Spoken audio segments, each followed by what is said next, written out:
key reason for Deli's worldwide success is our manufacturing know-how and large-scale production capacity.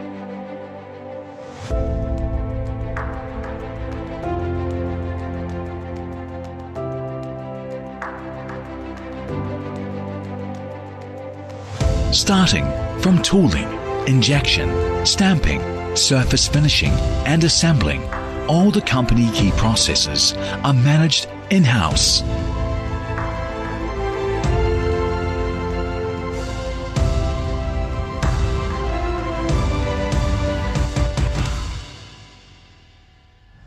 Deli has already stepped into the new automation generation, offering production with greater efficiency and stability.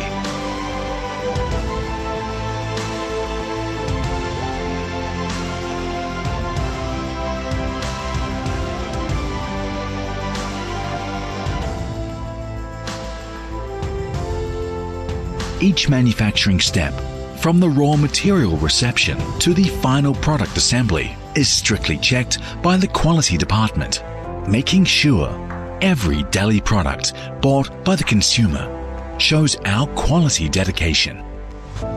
Deli today offers one of the widest product selections, covering 12 major categories, focusing on both office and school markets.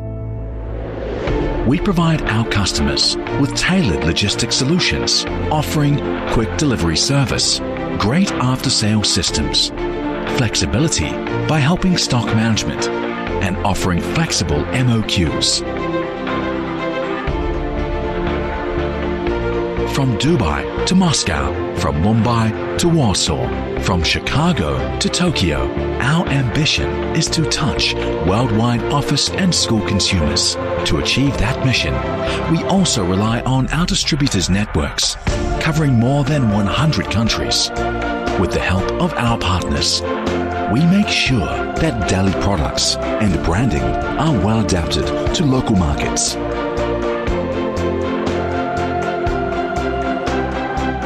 This is how we make sure that we fulfill the expectation of each and every Deli consumer all around the world. Deli's mission is to satisfy global consumers top quality, reliable, innovative, and friendly products. Together with partners sharing the same beliefs, our purpose is to make office and school consumer life easier throughout the world.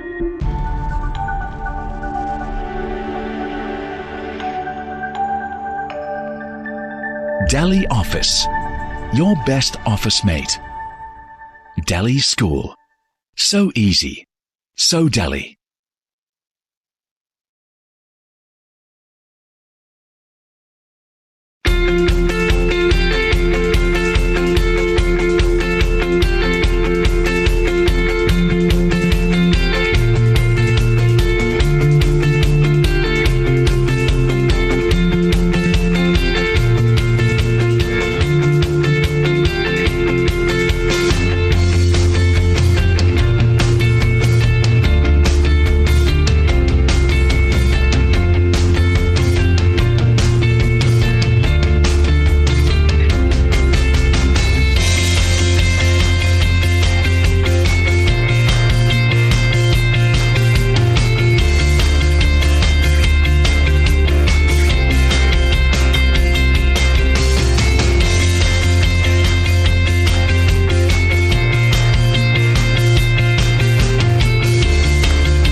Hi, I'm Mel, and I am choosy. My ultimate skin goal is gusto kong mag-even out ang skin tone ko. Hi, my name is Gian Anwada. My skin goals are to become whiter, fairer, healthier, and younger.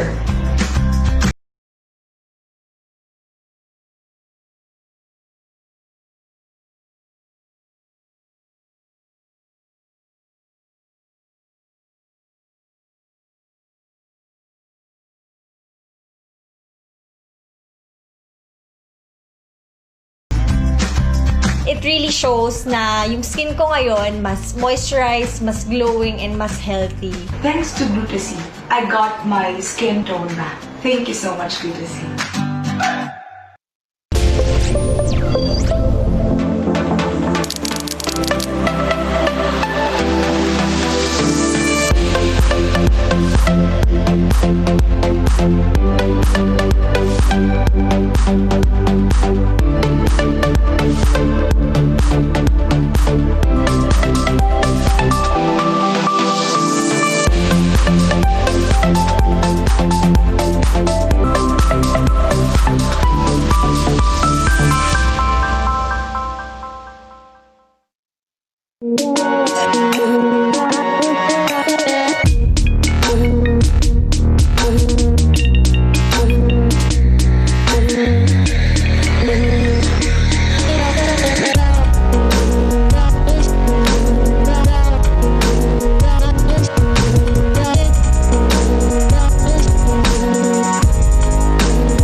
Every coffee needs a lotus.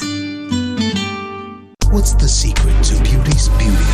Langis. Ito ba lahat ang gamit mo? Ay hindi. Isa lang ang gamit ko for all. Moringa O2 Therapy Oil. Hindi lang malunggay. Meron ding olive oil and omega from sunflower oil. This therapy oil helps relieve my dry and irritated skin. It helps lighten my scars and stretch marks. It helps make my hair young and healthy. This is our beauty secret. Sana all! Zero oil.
reason for Deli's worldwide success is our manufacturing know-how and large-scale production capacity.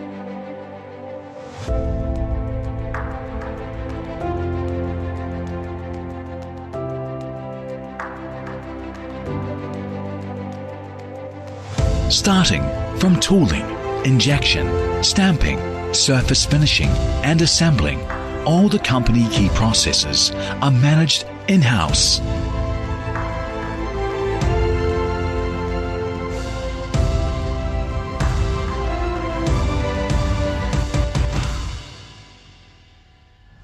Deli has already stepped into the new automation generation, offering production with greater efficiency and stability.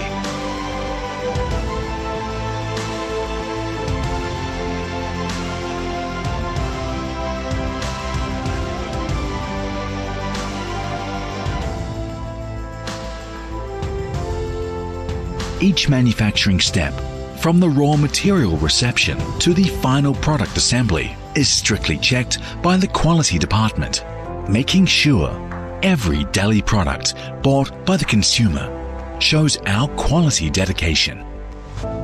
Deli today offers one of the widest product selections, covering 12 major categories, focusing on both office and school markets.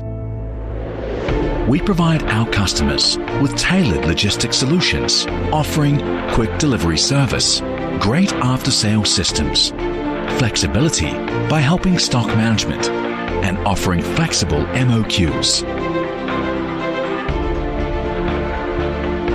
From Dubai to Moscow, from Mumbai to Warsaw, from Chicago to Tokyo, our ambition is to touch worldwide office and school consumers. To achieve that mission, we also rely on our distributors' networks, covering more than 100 countries.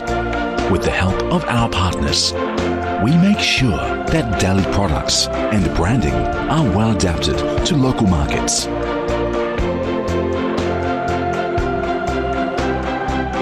This is how we make sure that we fulfill the expectation of each and every Deli consumer all around the world.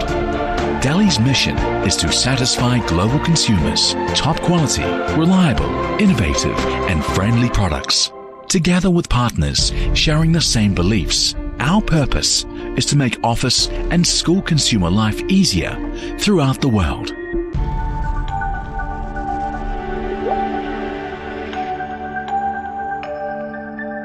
Deli Office, your best office mate. Deli School, so easy, so Deli.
Hi, I'm Mel, and I am choosy. My ultimate skin goal is gusto kong mag-even out ang skin tone ko.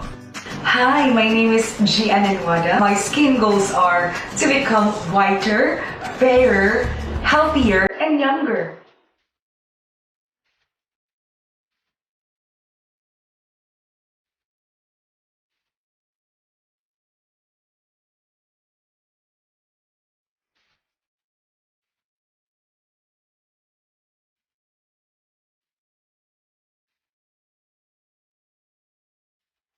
It really shows na yung skin ko ngayon mas moisturized, mas glowing, and mas healthy. Thanks to Glutasine, I got my skin tone back. Thank you so much, Glutasine.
Okay, and we're live. Good afternoon, a pleasant day to each and every one of you.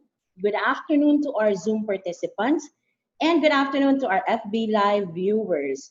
So welcome to another e-learning session brought to you by Ariva Academy. Again, this is Irish Malonda Samson, your host. And for today's topic, what should sales executives be doing to generate sales now and after the lockdown? So we have invited an international speaker and later you will meet him. But before that, please allow me to acknowledge our out of the country rather participants. Thank you for joining us, our participants from Malaysia. They are 18 participants from Malaysia. Wow, thank you for joining us today. Thank you for joining us also, our participants from Bangladesh, Brunei, Nepal, and Singapore. And now, in order for us to have a smooth flow of our e-learning session, here are the house rules. We will have a 2 to 3 minute break after the presentation of our guest speaker and before we move on to our question and answer. Participants' microphones will be temporarily disabled by the administrator during discussion to avoid interruptions. Questions will be entertained after each topic of the session. For questions and clarifications during the provided time after each topic, please click the raise button for the administrator to enable the microphone for live questions. Questions may also be given via chat. One question at a time will be entertained. For comments and feedback, please scan this QR code. It will be directed to our feedback form. Please send us your feedbacks and comments in order for us to improve our future e-learning sessions. And now, it's an honor to introduce our speaker. Our speaker for today is internationally recognized as a world-class expert, sales and marketing professional veteran. He has shared effective real-world skills and techniques with thousands of professionals in 7 countries in hundreds of industries who sell a variety of products and services and to dramatically increase professional, business, and personal results.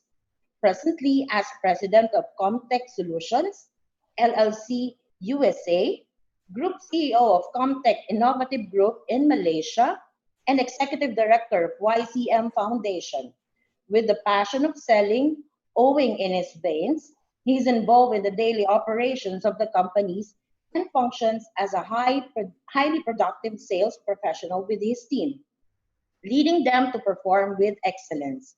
Ladies and gentlemen, let's all hear from Mr. Chris Randolph. Thank you so much, Irish. Good afternoon. Afternoon, everyone. So I want to welcome everyone to the session here today. And if there are no other instructions from Irish or Jeff or Ariva, we'll go ahead and get started. And I am very honored to be here. And I want to thank Ariva Academy, JM, Irish, Jeff for putting everything together. I spent a little bit of time with Irish and Jeff and a little bit of time with JM earlier today. Top-notch team, and can't wait to share some information with y'all. So I'll go ahead and get started. I'm going to share my screen, and I'll bring the slides in. All right.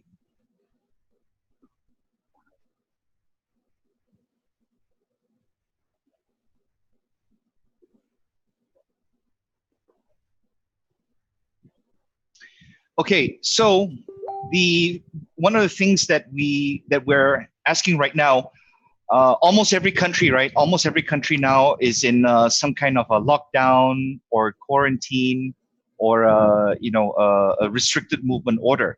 So for businesses, entrepreneurs, and sales professionals, sales and marketing professionals, the number one thing on our mind right now is it possible to survive and thrive right now? Okay. Now, for a lot of us, we're thinking, how are we going to get through this? Okay. The number one question we're thinking is, can I make sales? Can I, get revenue for my business? If I cannot make sales, what am I going to do? So it's the year 2020 right now. I started doing webinars back in 2007, but it's been a long time since I've done it because a lot of people are not used to it. I was not. I got out of that habit, and I wasn't used to it, right? But now with the situation where we're kind of being forced to adapt, overcome, and to get all these things done. Okay, so two quick questions, right? Can I still make sales now? And then if the answer is yes, then a lot of us are saying, oh, if I make sales now, are they going to think that I'm greedy, or are they going to think that all I want is their money, right? So before we get into all these things, I want to give everybody a free gift. Oh, before I do that, I also want to say that everybody on this session, everyone on the Zoom session, everyone on the Facebook Live, everyone on YouTube, anyone that sees this, I'm going to give you or Ariva is going to give you all the slides that you're seeing now, so that you don't have to write everything down. So everything is going to be given to you. So what I'd like you to do is just pay a little bit of attention to me. Is that fair? If that's fair, normally I would say raise your hand, but I'm going to assume that everybody says, yes, Chris, that's very fair. Okay. So I want to give you a free gift. All right. The free gift is a report that I did a short time ago. And the title of the report is, Why Can't I Make Sales Now? Why am I not making sales? So it's a very interesting read. It gives you some answers. So I'm going to put that up on the screen, and you can actually do two things. The first is you can hit the QR code to get the free gift. You have to give me your name, your email, so I can get it sent to you. But you'll get it right away. All right. Or later on, you can check the slides that we're going to send to you, and then you can just hit it off of there as well. Okay. So the first thing that I'll share with you is that lots of leads solves lots of problems. Okay. The issue right now is that we don't have enough leads. That's why we cannot make enough sales, right? And I'll explain this a little bit later on. So most sales problems can be solved with revenue. Revenue comes from clients. Clients come from closing deals. Closing deals come from follow-up, handling objections, persuasive conversation, qualifying, setting appointments, and identifying prospects and leads. So the whole start of generating sales and revenue starts right from the very beginning of getting leads. And before this situation right now, a lot of businesses, entrepreneurs, and sales professionals still didn't have enough leads. Right now, we got a lot of people have no leads. Okay, so we're going to address that today. The thing that I want you to be aware of is that now, a lot of gurus, they tell you now is the time to learn. Now is the time to get new skills. Yes, I agree with that part to a certain extent. You have to learn new skills. You have to take those new skills, practice it, and then implement. So the bottom line is learn, action, learn, action, learn, action. So there's no point learning, waiting for your respective countries lockdown or quarantine to end, and then you implement. You have to start right now. So in Malaysia, we've been on a quarantine for I don't even know how long, probably almost 3.5-4 weeks now. I think in the Philippines a little bit longer than that. Okay, so what have you done in the last 3 or 4 weeks that will get you ready right now and whenever the quarantine ends to start regenerating your business? You have to start now, because what if there's an extension? Okay, I'm not saying there's going to be, but what if there is, right? Okay, so I'll share a little bit about myself. All right, my name is Chris. I've been in sales for about 30 years, and when you look at me, it's like, look at him. How can he be in sales for 30 years? He looks so young, right? No, I'm just kidding. I'll be 50 years old in July. I'm 49 right now. So I've been in sales for about 30 years. I started my company in 1998 in San Diego, in the spare bedroom of my actually pretty crappy apartment 22 years ago in 1998. All right. If my business was a person, they could go to a bar right now. All right. So we have offices. My HQ is in California. We have our regional HQ for Southeast Asia here in KL, and we were supposed to open up a representative office in Manila, sometime this month. But of course, that's pushed back a little bit. So the reason I tell you that I'm 49 and that I've been in sales for 30 years, in business 22 years, is because in my business and my profession, I've gone through several crises. All right. We won't talk about personal crisis. We'll talk about business and economy. In 1994, in the U.S., when I was in San Diego, California, 1994 is a recession. 1994, 1995, 1996. One of my first sales jobs when I was in California in the U.S.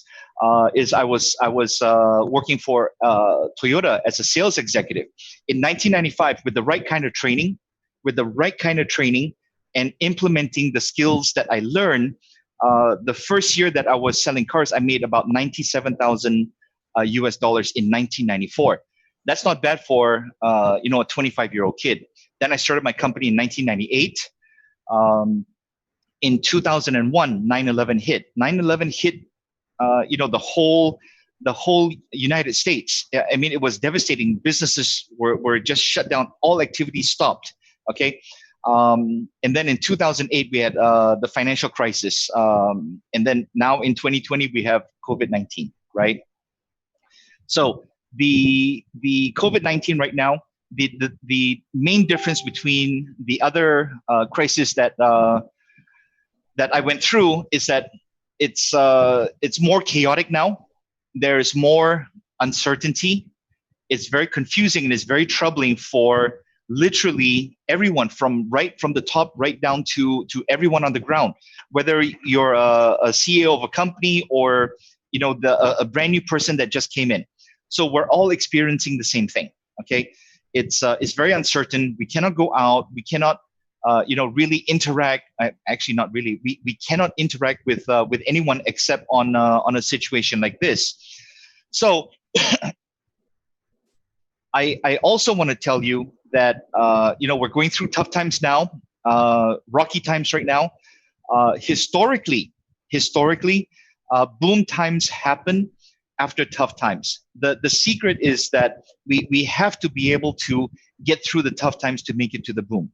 Okay, so what we have to do now is we have to learn, we have to practice, and we have to implement whatever we need to do in order to get ready for all of that. Now, some people say this is the best of times. Some people say it's the worst of times.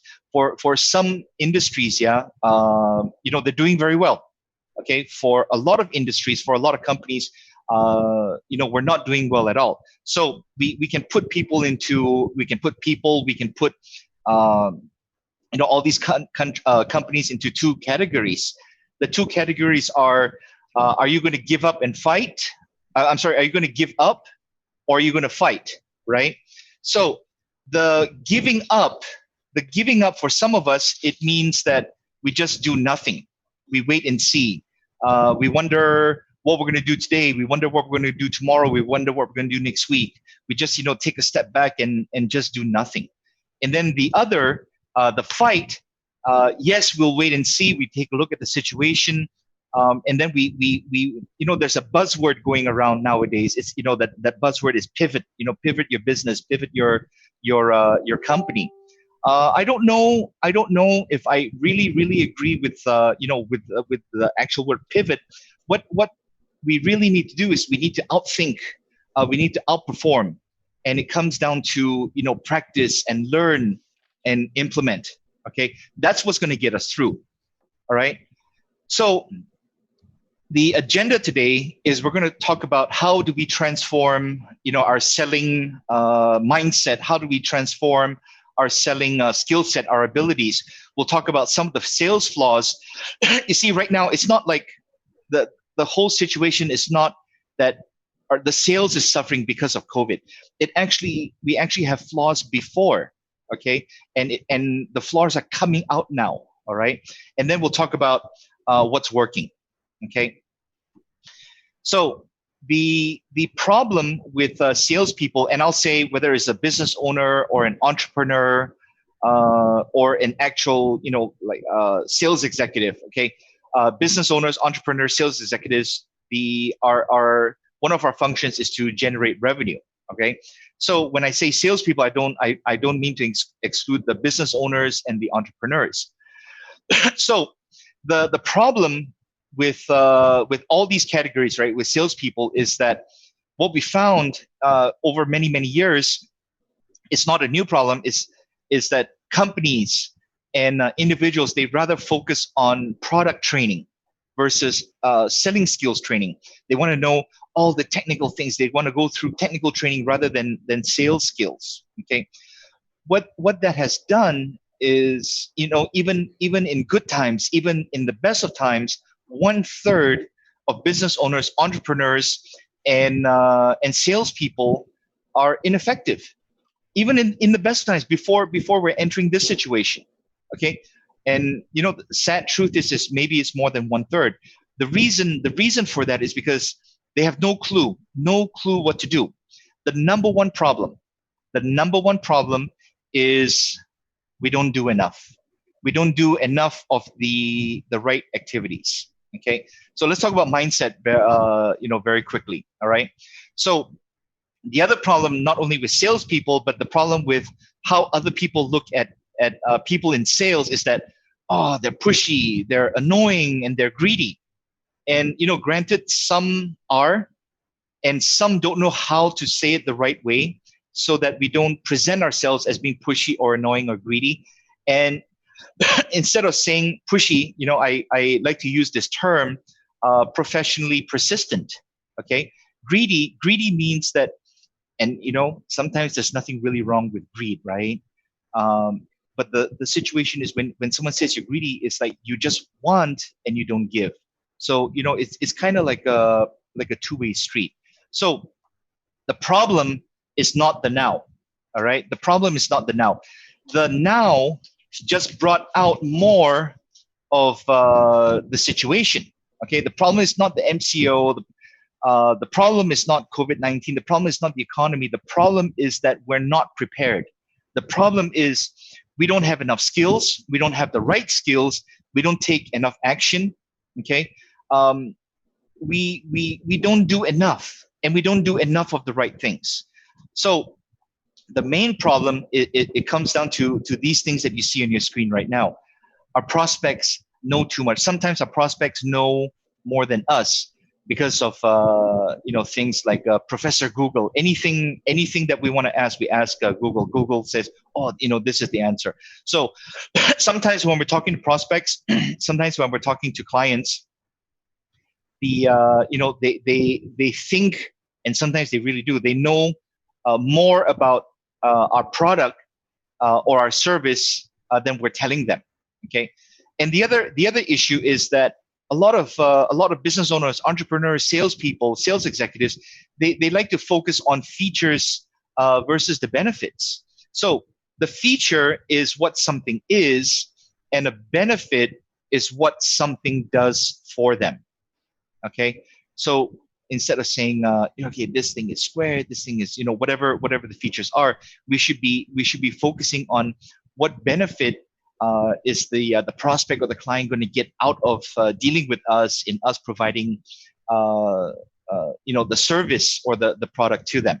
Okay, and this needs to be made very, very clear. So another problem is we become complacent. In the best of times, we became complacent. All right, a lot of businesses say, oh, things are going fine, we don't need to do this. I'll give you a quick example. About 2 years ago, we approached. I had a campaign. We set up a campaign where we approached about 50 to 60 law firms here in Malaysia. About 2 years ago, so we were talking to them because law firms, lawyers, solicitors, they're like, oh, we got to follow the rules, and we cannot market too much. And so we created something for them that fell within the bar guidelines, the legal framework. And so I personally approached about 50 to 60. I called them up, made an appointment. I talked to them, told them all the benefits they would get. And the answer from all of them was, oh, we don't need that. We have enough clients right now. We don't need to do what you're suggesting. So we scrapped that. Okay, that was 2 years ago. But within that 2 years, we followed up with several of them.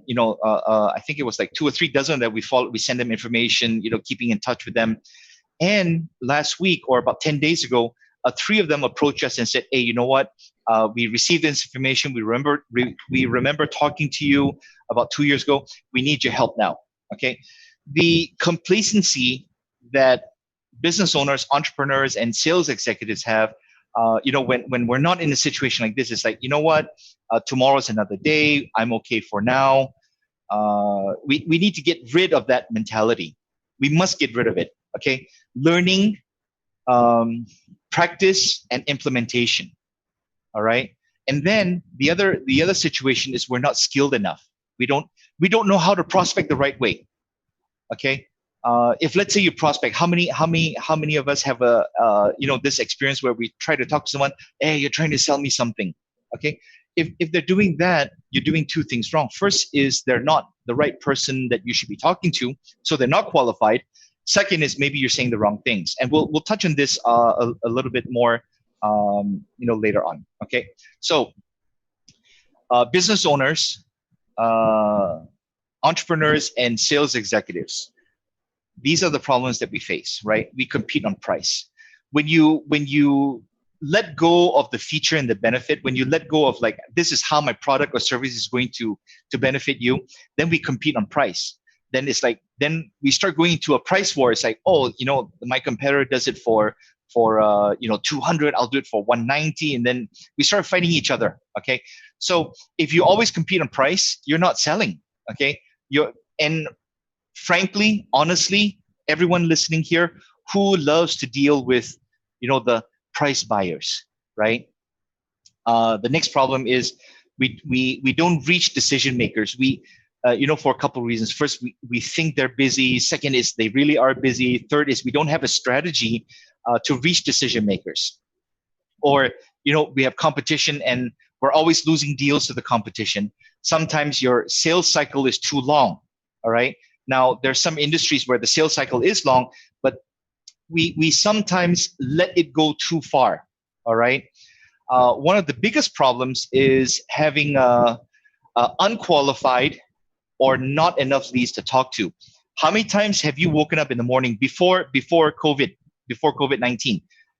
Definitely now, but before COVID-19, how many times have you woken up in the morning and you said to yourself, who am I going to talk to today? And then, when someone talks to you, even deep down, that they're not qualified.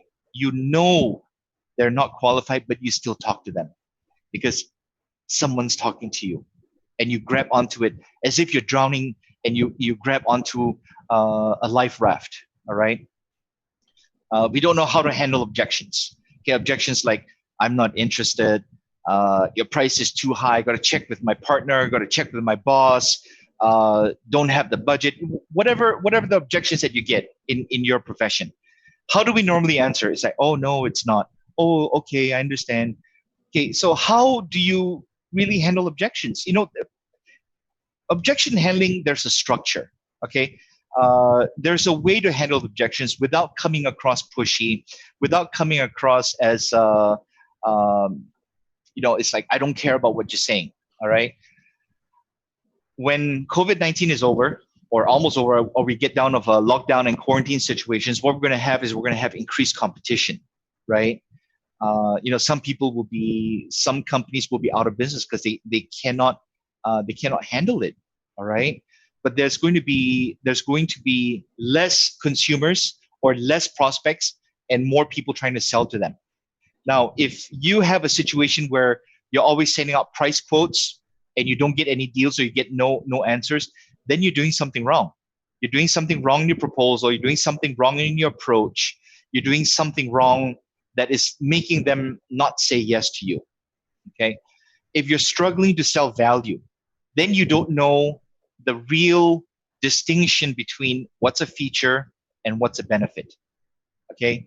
The having unqualified or not enough leads comes from ineffective prospecting.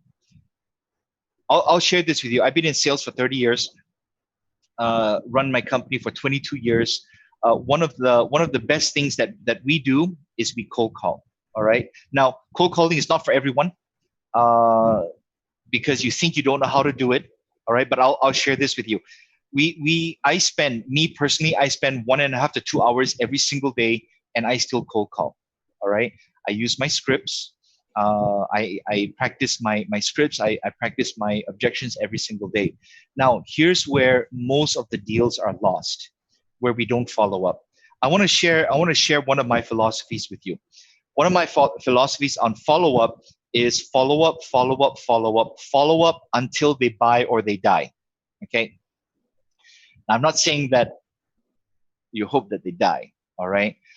What I'm saying is that I follow up with a qualified prospect, not an unqualified prospect. I follow up with a qualified prospect diligently and professionally. Okay, two examples I'll share with you. One I mentioned earlier with the law firms. Okay, we talked to about 50 to 60 law firms 2 years ago, kept in touch with them over the last 2 years, and then now this situation comes up, and then they approach us. So follow up doesn't mean, hey, you're gonna buy. Hey, you're going to buy it next week. Hey, you're going to buy it today. We're not talking about that. All right. Another example is we have a lot of real estate clients here over here in Malaysia, and we created a 70-day follow-up plan for them. Okay. Most sales executive, entrepreneurs, business owners, they follow up 1 time or 2 times and then they stop. Maybe 3 or 4. Now, can you imagine the results that you're going to get when you have a 70-day follow-up? All right.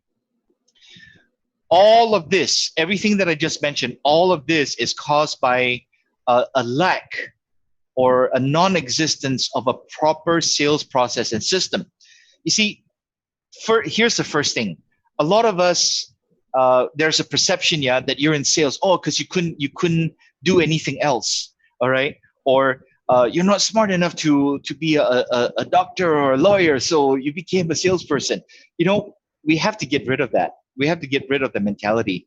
The sales profession is a noble profession. Okay, if it's a noble profession, you must have your proper process, you must have your proper skills, and you must have a proper system. Now, the situation right now brings out more of the flaws that we have, that we became complacent. And we didn't learn, we didn't train, we didn't practice, over the last, whether it's 6 months or 6 years or whatever it is. Now, actually, it's 4 main flaws, right?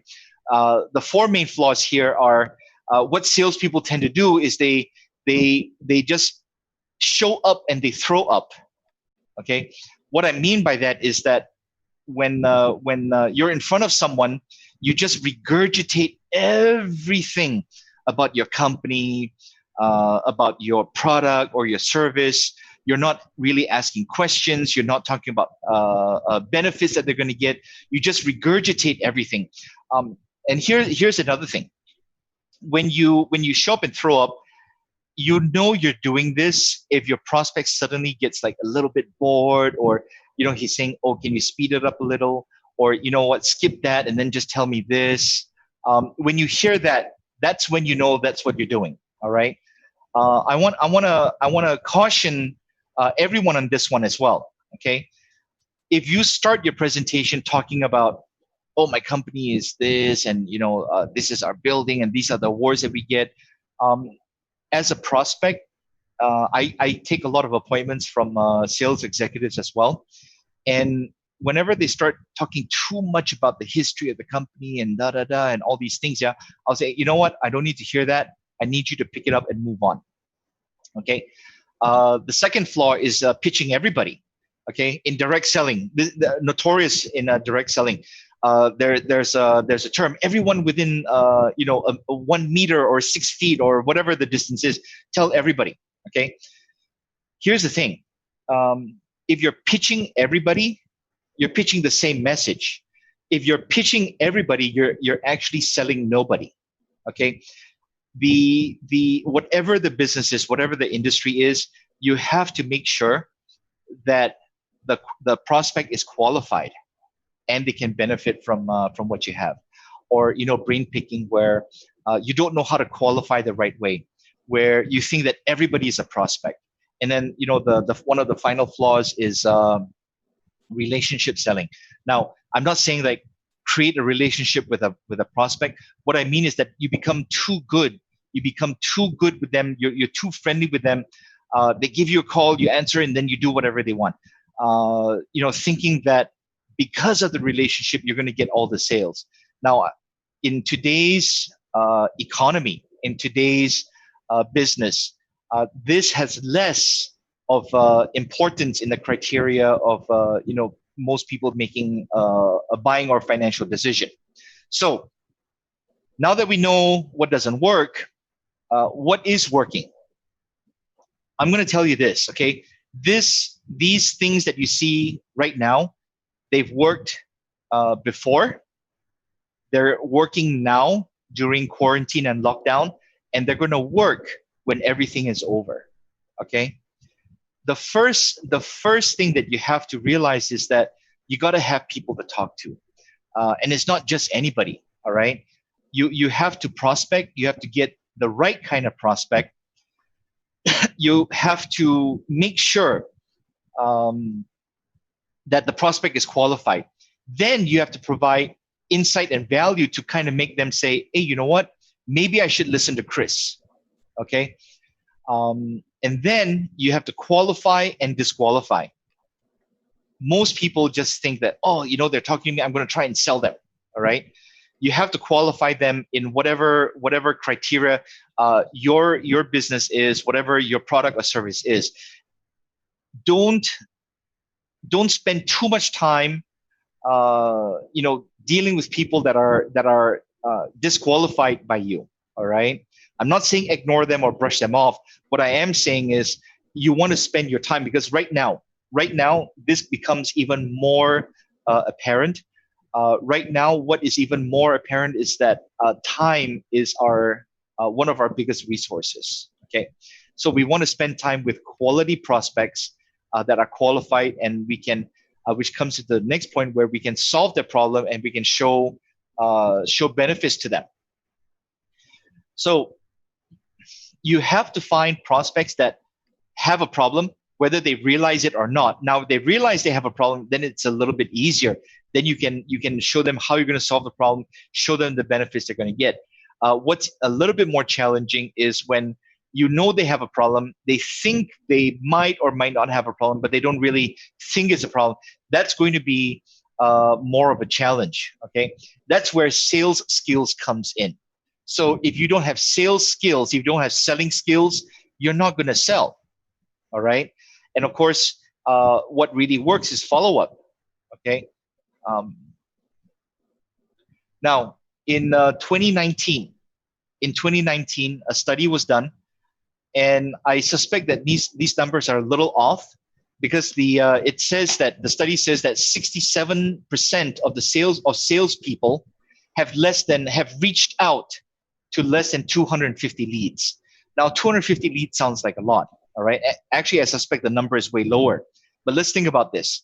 In 1 year, there's 365 days. There's 52 weeks. Okay, let's say you work Monday to Friday. You take out Saturday, Sunday. So you're left with about, 290 days of work? So if you've reached out to less than 250 leads, you've talked to less than one lead or prospect per day in one whole year. Okay, I'm telling you, you have to stop. You have to stop that. You must stop. You must reach out to more people. You must reach out to prospects and qualify them or disqualify them. I'm telling you right now, 250 leads is ridiculous. Okay, and that's why so many businesses, entrepreneurs, and sales executives are suffering, because the COVID-19 brought out these problems. We had these before. We had them before. We just didn't realize it. Okay. Right now, there's two things, in front of us that are obstacles. Okay. The first is that it's getting harder to get in front of prospects. This was, in recent times, the last 1, 2, 3, 4 years, harder to get in front of prospects, because remember, prospects sometimes they know more than us, right? With social distancing, okay, with the economy the way that it is, with the virus going around, we cannot really get in front of people anymore. It's not that easy to get in front of people. Okay, what we have to do is we have to get creative, just like how you and I are connecting right now. All right, it's also going to get harder to close deals, because more objections are going to come up. The objections are, times are uncertain. Oh, we don't have the budget for it. Our cash flow no good. Scared to spend. Don't know if I need that. Don't think I'm interested. Don't have time to meet you. These are objections that we're getting now that we were getting before anyway. All right. The reason we don't know how to close deals now when we get these objections is because we never knew how to answer these objections, right? We were never diligent enough to increase our skills to handle objections. I'm not interested. Check with my partner. Don't have the budget. Too much money. Now we're getting all of these objections. Every deal that you have, you're going to get these objections. It's going to get harder to close deals if you do not have these skills. Okay. Here's what I'm asking you to do. Is it impossible to close deals right now? I'm telling you the answer is no. The structure that I shared with you earlier, has worked for the last 30 years for me. It's worked for the last 22 years that I've been teaching this to my students and my clients. It works for my company. We're closing deals. We are closing deals right now. Okay. I'm telling you, it's not impossible. What you have to do is you have to take your product and service. There's people that will buy. All right. In any economy, I want you to think of this. In any economy, there's a phrase. All right. Buyers will always be buying and sellers will always be selling. Do you think right now in any country that you're in, houses are not being sold, luxury items are not being sold? Somebody is buying them and somebody is selling them. Whatever the product or service is, somebody's buying it, somebody's selling it. What you have to do is you have to think of a few things. The first thing you have to think of is, who can buy this, or who should buy this? How can I approach them?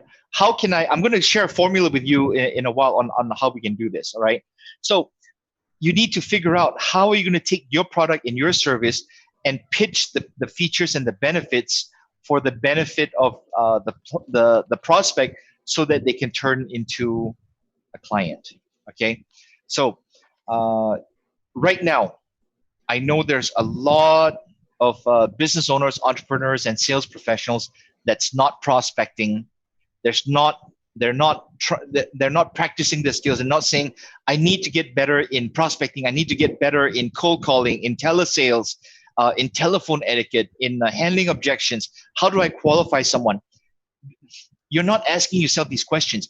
If you start to ask yourself these questions, then you're going to have a situation where then you realize that these are the skills that I need. Now learn, then you practice. You have to practice every day. Now, I'll give you this example. At the age of 49, running the company for 22 years, we have scripts. Okay, we have scripts on appointment setting. We have scripts on cold calling. We have scripts on how to handle objections. I wrote all of those, and I still practice those every single day, every single morning. Okay.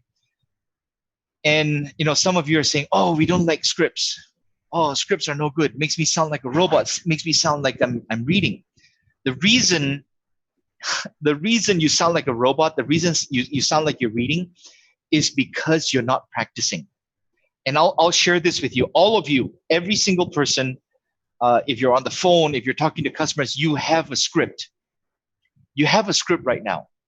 The only difference is two things. The first is your script is not written down. Okay. The second is your script sucks. All right. If you're not getting if you're not getting the results that you need, your script sucks. You need to get a better script. You need to create a better script. Okay. I want you to think about this also. There's some days that you talk to a client where, it's like you're Superman and everything just happens pop in the right order. They're agreeing with everything that you're saying. Every objection that they throw at you handle it perfectly and you close the deal. And then tomorrow or the next day, you get the same situation and they go, oh, I don't know if we can afford it. And then you think, oh, I don't know what to say. I don't know how to handle this. But you had that situation yesterday.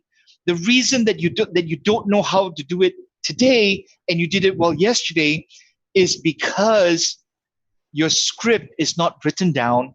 You don't practice. You don't rehearse. You don't keep using it. You rely on your memory and you rely on your wits. I'm telling you this, if you're a business owner, if you're an entrepreneur, if you're a sales professional, don't rely 100% just on your wits.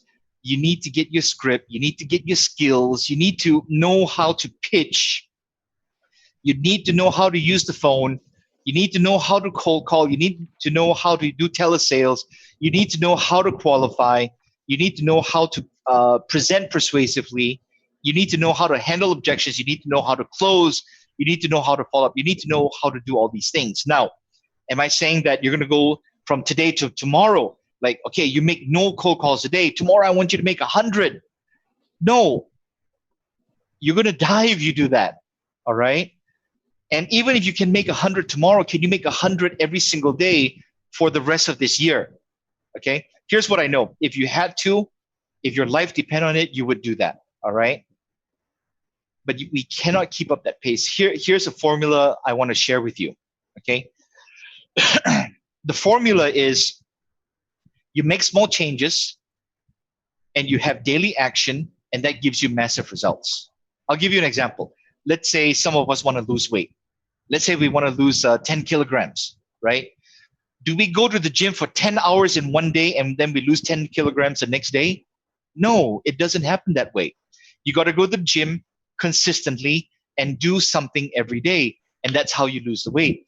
I'm telling you guys, ladies, gentlemen, everybody on this session, everyone that can hear the sound of my voice and looking at me, I'm telling you, small changes, daily action gives you massive results. You go from 67% of sales executives reach out to less than 250 leads in 1 year. If that's you, make a change now. Don't go from making, you see, some of us do this. Okay, if we average it out, you're making one call a day. One call a day is not going to put food on your table. Do you understand? Okay, you got to make 10 calls, 20 calls, 30 calls. All right. Don't go from 1 to 100. Let's run these numbers. If you make 20 calls a day, for example, 20 calls a day, 5 days a week is 100. 100 in a month is 400. 400 times 12 is 4,800. Okay, you reached out to 4,800 prospects by just doing 20 calls a day. Okay, now that's not enough. You have to figure out who are you going to talk to. Are they qualified? But you know what? It's way better than doing nothing, isn't it? It's way better than doing nothing. So I wanna share something with you that will help you. Okay, I have a webinar series. I call it the Sales Edge Success 7 Power Skills webinar series. Now it's 7 topics, and each one of these is designed to enhance your business and your sales skills. Now each of these webinars is 90 minutes plus, so you can take a look at the topics there. All right. There's two ways you can check into this. All right. The first is you can get the slides when we're done with the session, or the next thing you can do is you can hit the QR code and you can request the information there. But either way, you'll get this information. Okay.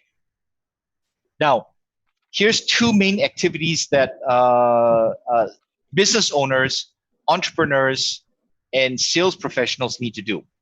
I break it out into two basic categories. The first is online, and the second is offline. If we talk about online, everyone knows, oh, Facebook. Okay, I tried Facebook before I posted this. Either people whacked me, or they insulted me, or I got no response, or I got PMs. I sent them PM, and then nobody responded. Okay, then we go into offline. Offline is everything else that's not Facebook, LinkedIn, social media. All right. I'm going to give you a structure on how to do it right online. Okay. So here's the structure. The structure is what we call in digital marketing a basic funnel. Now, I've done digital marketing since 2008. So, the last 10 to 12 years. All right. So here's a basic funnel. The basic funnel is we start off with the entry point. The second is the landing page, and the third is how we convert. Okay, I'm going to give you the structure for each one. So when we go into the intake is how people enter into your system. Everybody can enter, but then you're going to want to qualify them.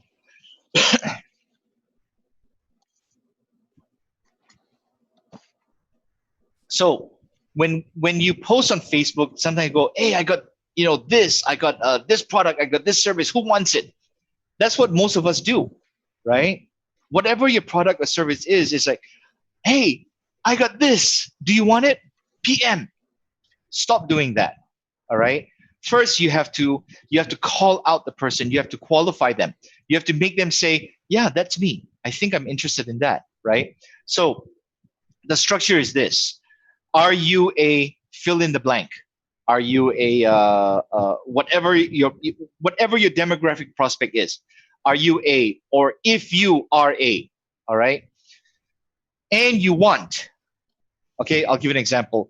Are you a struggling sales professional and you want to close more deals to get more sales, to get more revenue, to get more commission, to get more money for yourself so that you can give yourself and your family a better life? Okay, so that's how I would start. Here's what I got for you. Okay, I have the sales edge to success, seven skills webinar series. That's what I got for you. Here's what it'll do for you. It'll take whatever level you're at right now in your selling activities and your selling results, and it's going to raise it up. Okay. That's what it will do for you. Here's what to do next. Click the QR code, click the link, or wait for the slides to be sent to you, and then enter the website or hit the QR code. That's what you do next. Okay. Now, the next part is the landing page. The landing page is very, very important because it's going to give the information in more detail. You're going to have a call to action. The call to action on a landing page is, of course, now don't go to the store, right?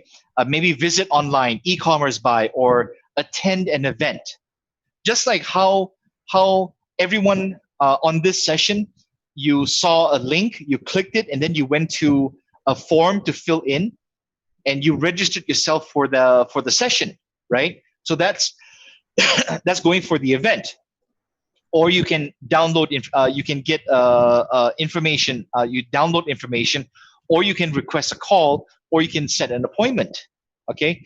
There's things that we can do to make all these very, very easy. Now, the go to the store, the e-commerce buy, go to event, and the info download, those are very simple because we can just put links. But request a call. I want you to write this down. I want you to write down online calendar, okay? Use an online calendar to schedule your appointments, to set your appointments. Okay, some of you are saying, "Oh, I use Google Calendar." Don't make me knock your head. All right, it's not enough. A Google Calendar is not enough. Somebody cannot go to your Google Calendar and book an appointment with you, can they? Cannot be done. You have to take more action before it gets to that point.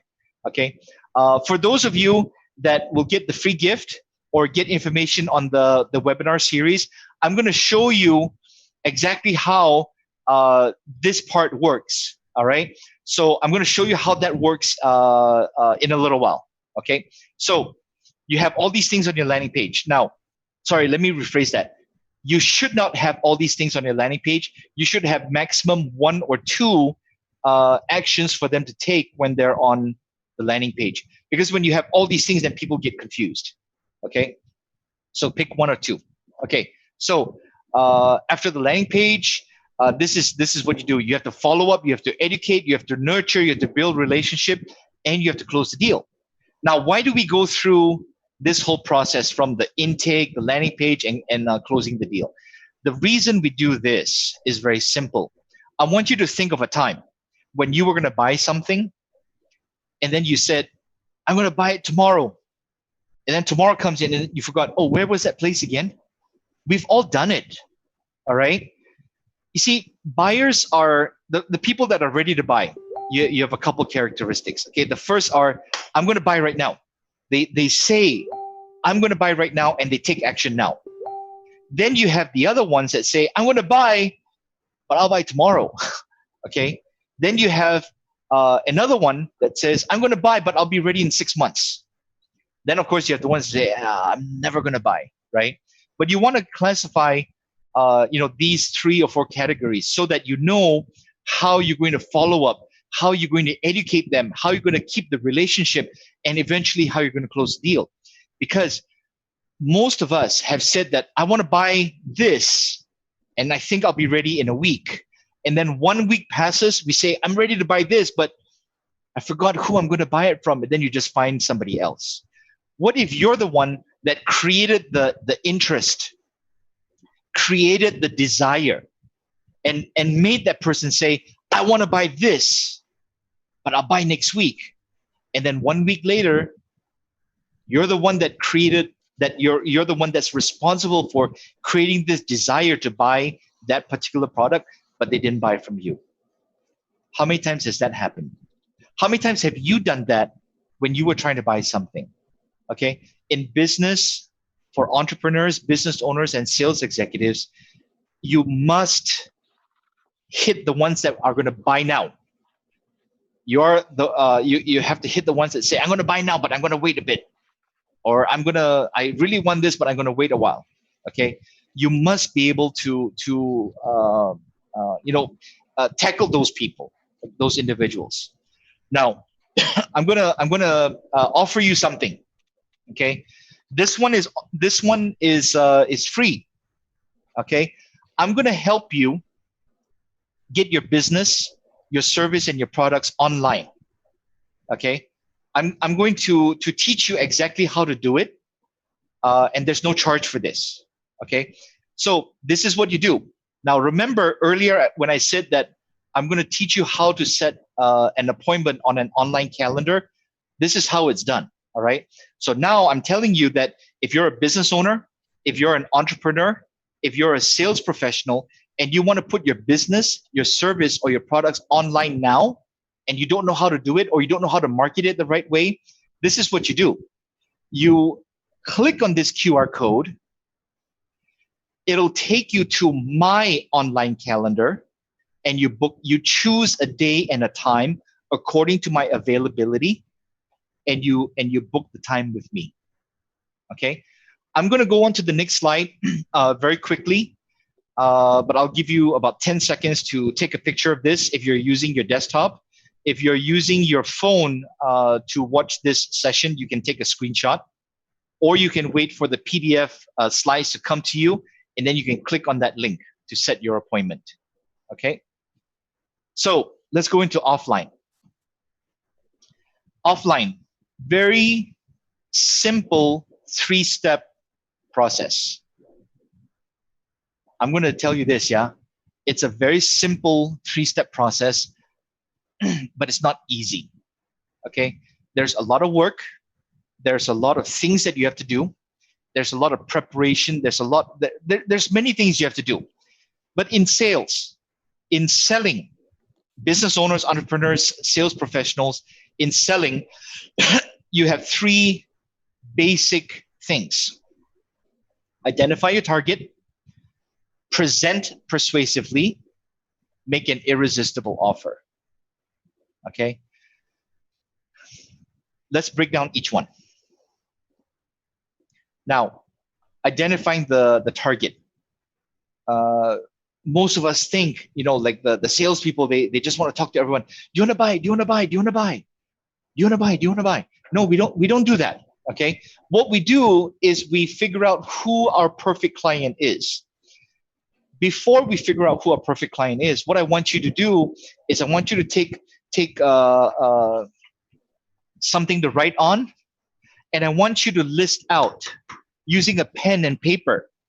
I want you to list out who is your perfect client. What does your perfect client look like?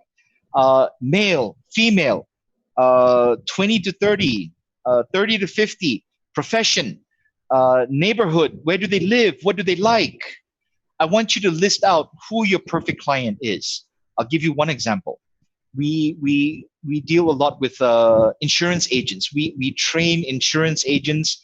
I'm telling you, we train a lot of insurance agents. They make a lot of money. Okay, we have one client. His name is Nick. Nick is in the northern part of Malaysia. Nick was doing not so okay selling insurance. Nick is a former engineer. I forget if he's a mechanical or civil engineer. I forgot, but not a very interesting person to talk to. Sorry, Nick, but it's true. Okay, so we found that his closing ratio was like whatever it was. So we taught him the skills. We taught him all these things, what to do, to market, to close. His clients went up, but not by a whole lot. But it went up to a level where he was happy. All right. But what we did was I wasn't happy with the results that went up. So I looked a little closer, and what we found is that his closing ratio and his marketing efforts were really, really effective to other engineers.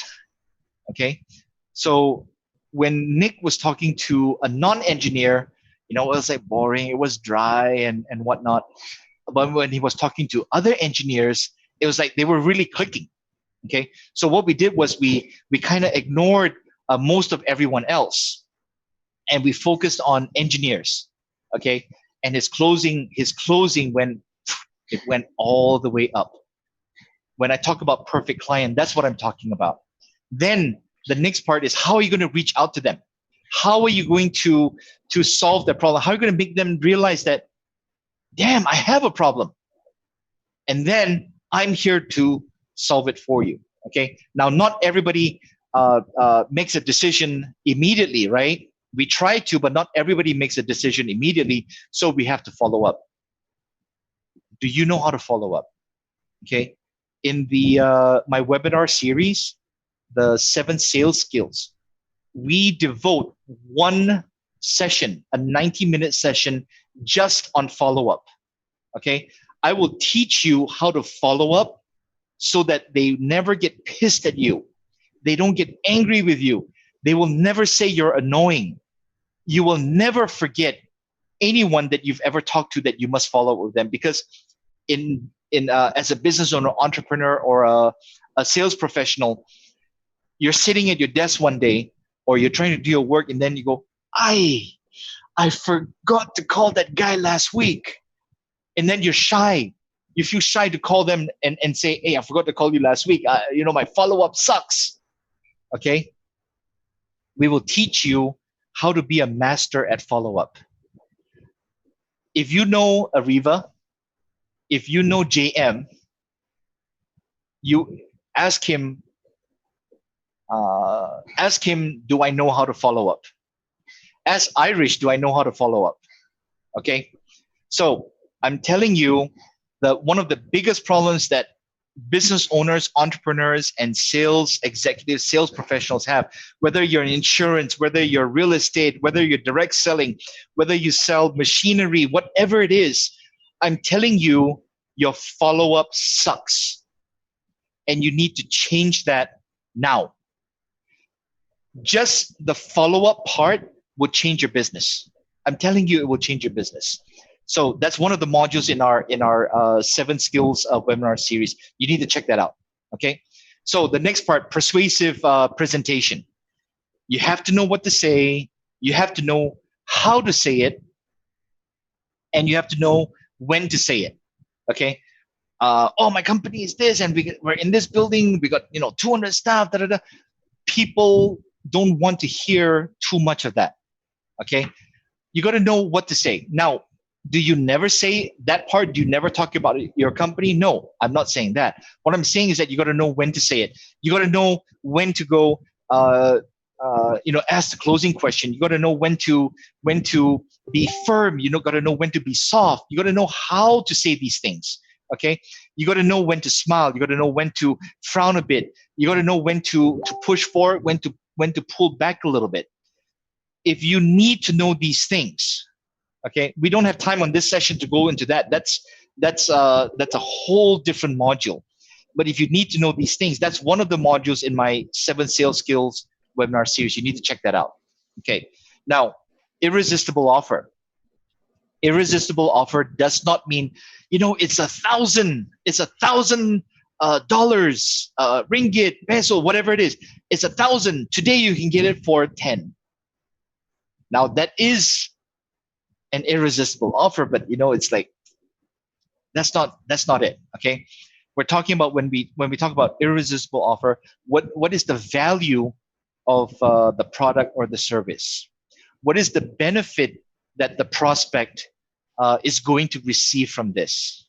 Okay, it's not always about price. Okay, you must build a value. Value is can be challenging. Sometimes we don't know how to build value. Sometimes when we think we're building value, we're actually discounting price. One of the last things we do is we discount price. Okay, when we talk about value, we build value. For example, you get buy this from me. I'll add this.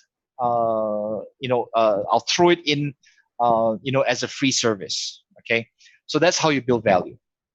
Now, when we think about our process, when we think about selling skills, when we think about sales strategies, when we think about techniques and systems, right? Everything we talked about is the sales flow, the individual selling skills. All right. Here's what I want to share with you. Okay. What I want to share with you is that regardless of the economy, regardless of a quarantine or MCO, I'm telling you that if you take these skills, you learn it, you practice it, and you implement it, you take action, I'm telling you, whatever your product or service is, you can find somebody to buy it. I'm telling you that. All right. So we achieve all these with 3 things: the system, the strategies, and the skills. Okay. We have to know how our sales flow is. We have to know the strategies that we're going to implement, whether it's online or offline, whether we're going to use the phone, whether we're going to use Facebook or LinkedIn. Then we talk about the individual skills. We talk about the individual skills of do you know how to prospect the right way? Do you know how to qualify? Do you know how to persuade? Do you know how to handle objections? Do you know how to close? Do you know how to follow up? Okay, so with that, I want to leave you with my direct contact details. You can hit the QR code and it'll send you the information. I'm sorry, if you hit the QR code, that will send a WhatsApp to our business number. That's how you spell my name. Don't spell it any other way. That's my email address, mobile number. If you have questions that you cannot think of now, you can email. But one of the best ways to do it is wait for these slides to come to you. Take advantage of the free gift that I want to send to you. Why can't I close deals now? Take advantage of, take a look at the 7 Sales Skills webinar series. If you want to know how to bring your business online, set up go to my online calendar and set up a time to have a conversation with me, and I'll tell you exactly how it works. Okay, and with that, Irish, I've come to the end of my official presentation. Okay, thank you so much, Chris. That was a lot. Wow. Identifying target, persuasive presentation, making irresistible offer. That was really helpful for us, especially me as a sales professional. But anyways, we will now move on to our question and answer. But before that, we'll just have a quick break.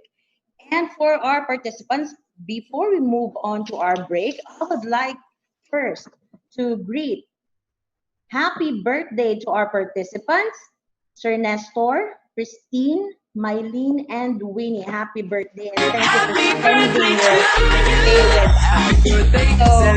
So, guys, we'll be right back.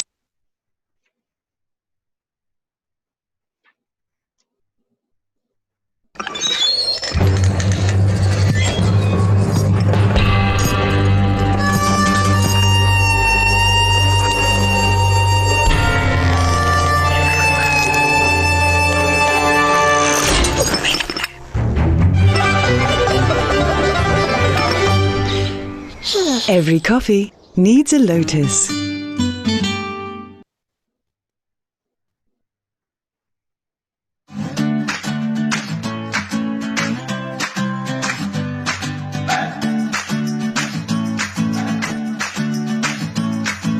Hi, I'm Mel and I am choosy. My ultimate skin goal is gusto kong mag-even out ang skin tone ko.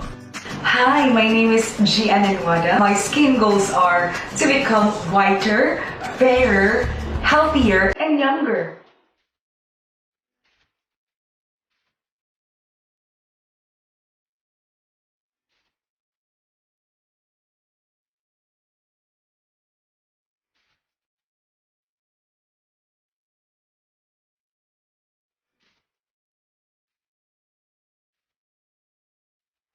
It really shows na yung skin ko ngayon mas moisturized, mas glowing, and mas healthy. Thanks to Glutasy, I got my skin tone back. Thank you so much, Glutasy. What's the secret to beauty's beauty? Langis. Ito ba lahat ang gamit mo? Ay hindi. Isa lang ang gamit ko for all. Moringa O2 Therapy Oil. Hindi lang malunggay. Meron ding olive oil and omega from sunflower oil. This therapy oil helps relieve my dry and irritated skin. It helps lighten my scars and stretch marks. It helps make my hair young and healthy. This is our beauty secret. Sana all. Zero oil.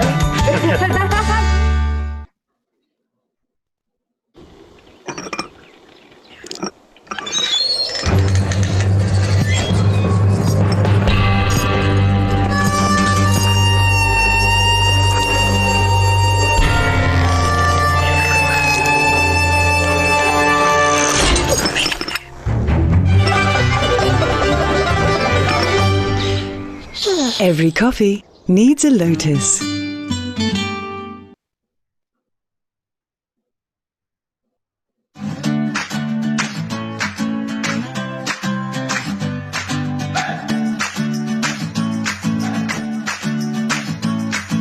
Hi, I'm Mel and I am choosy. My ultimate skin goal is gusto kong mag-even out ang skin tone ko.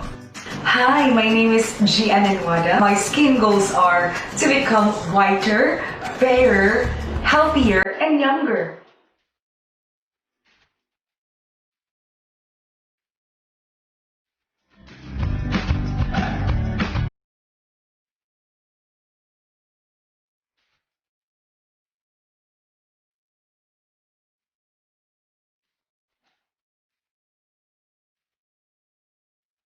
It really shows na yung skin ko ngayon mas moisturized, mas glowing, and mas healthy. Thanks to Glutasy, I got my skin tone back. Thank you so much, Glutasy. What's the secret to beauty's beauty? Langis. Ito ba lahat ang Okay, and we're back. Before we move on to our question and answer, just a few reminders. For our Zoom participants, please type in your questions at the Q&A chat box below. For Zoom live questions, please click the raise button to notify the administrator.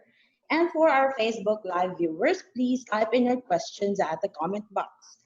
And please allow me as well to greet our out-of-town participants.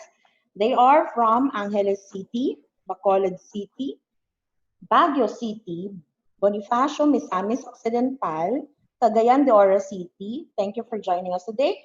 We have, wow, 50 participants from Cebu City. Thank you. Welcome, Thank you welcome to everyone. Yes.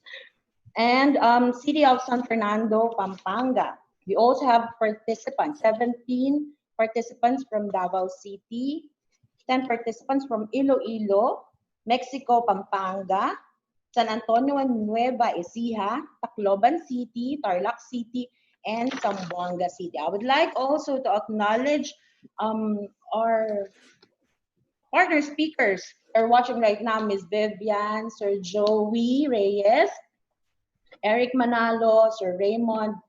Thank you for watching us. And now we're ready. Chris, are you ready now? Sure. For the first question, this question came from Joshua Rosario. Considering the economic impact of the lockdown caused by the pandemic and the possibility of a recession, how can a services company like merchandising, brand activation, sampling, etc., thrive despite anticipated budget cuts of its clients? Okay. First, let me correct the question. Okay. The question was okay. First, it's like merchandising, right? So I'm assuming like cups, pens, T-shirts, things like that, right? Okay. First, Joshua, thanks for the question. I'm going to be honest. The question was the possibility of a recession. Dude, I think it's not a possibility. I think we're definitely going to be in a recession. Okay, there's no question about it. Okay, spending's going to go down. Getting sales is going to be harder. As far as I know, your industry, the competition is already massive. All right. So the thing that you have to do is you have to focus on getting the right kinds of customers. You have to differentiate yourselves from Joshua. You have to differentiate yourself from your competition. And the way that you're going to do that is you're not going to make the same cups as everybody else. You're gonna make them a little bit different. You're going to be more creative in the designs that you put out. You're going to get more creative in the packages that you put together for your clients. You're going to have to find clients. Okay, because regardless of the economy and the certainty of us entering a recession, what I can tell you is that there will be businesses looking for your products. What you have to do is you have to make sure that you are the one in front of them.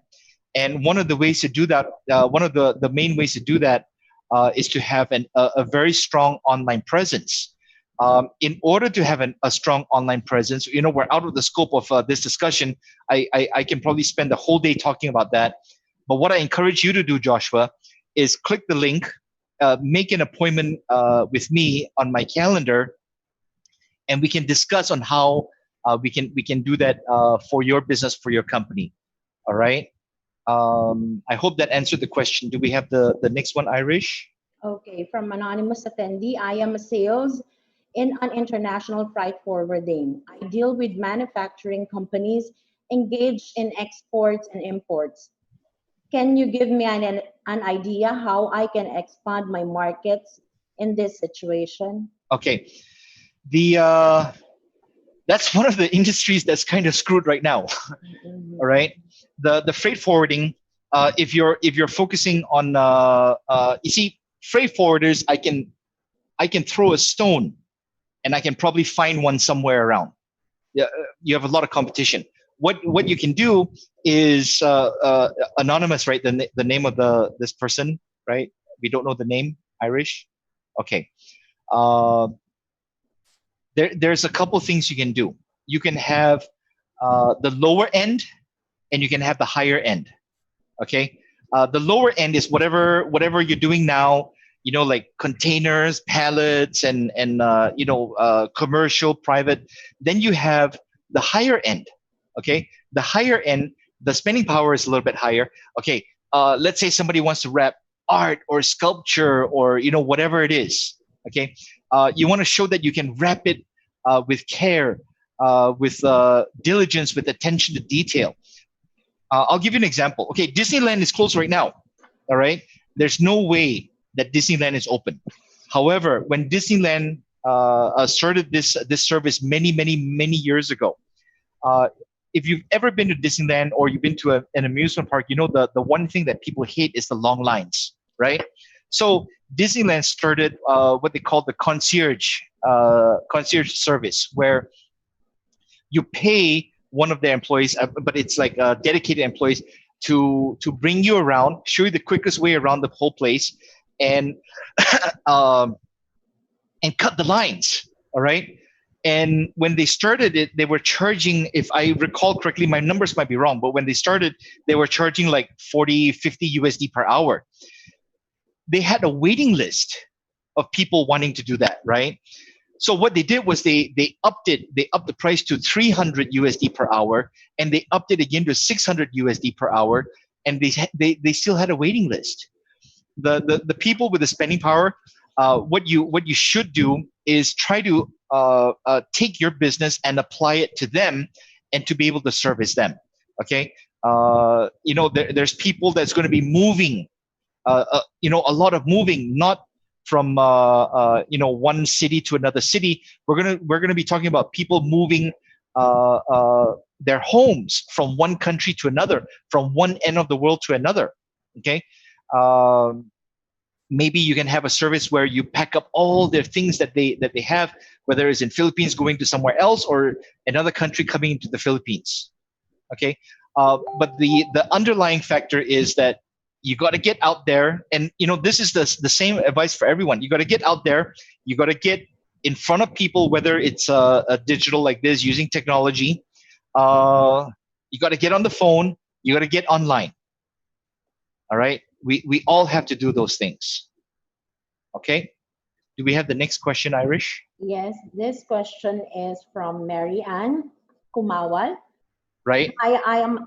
I'm an insurance agent, and I would like to ask, what is the irresistible offer can I give to my prospects? Okay. Your prices in insurance, your prices are fixed. You cannot say, oh yeah, too much, I give you a discount. No, you cannot do that. What you can do is you can give personalized service. Now, let's say someone says, oh, the premium, I'll just use simple numbers. Let's say the premiums are 5,000 a year. You can get creative, Marianne, right? Okay, you can get creative. You can tell them, they say, oh, we want it cheaper. Instead of making it cheaper, why don't we go from 5,000 to 10,000? Okay, that's silly, right? They ask for cheaper and you say we go more. Okay, there's something that everybody has that is a pain to them. Okay, when you have 5,000, that much is your commission. When you have 10,000, that much is your commission. Okay, let's say they have a babysitting problem. Example. Let's say they have a personal issue. You can solve that personal issue, okay, and save them money, and save them time, and save them effort. And you tell them, you know what, this is what I do for you. Instead of getting a 5,000 premium, you get the 10,000. This is what I solve for you. Okay, so that would be an irresistible offer. Another irresistible offer. But here's the thing also, Marianne. Insurance, I'm not exactly 100% sure of the numbers in Philippines, but here in Malaysia, I'll share some numbers with you. The population in Malaysia is about 32 plus minus a million. There's about 40,000 insurance agents in Malaysia, and the population that has insurance in Malaysia is 50%. Okay, so here's the question right now. The question is, should you hit the 50% that doesn't have insurance, or should you hit the 50% that does have insurance? Okay, for me, you gotta have two different campaigns. You gotta talk one message to the people that do not have insurance, because damn, right now, people realize that insurance is important. Okay, because imagine before it's like, oh, you know what? I don't need this insurance. I don't need that insurance. you need it now, right? That's how you have to get enough prospects. Now, irresistible offer, insurance is slightly challenging, but what you can do is that here's what I find with most salespeople. Yeah, Marianne, most salespeople don't answer the phone, don't answer a message in minutes, don't respond to emails. Once again, I'm gonna. If you all know Irish or Jeff or JM over at Ariva, when I answer messages, it's almost instantaneous, unless I'm in a meeting like this.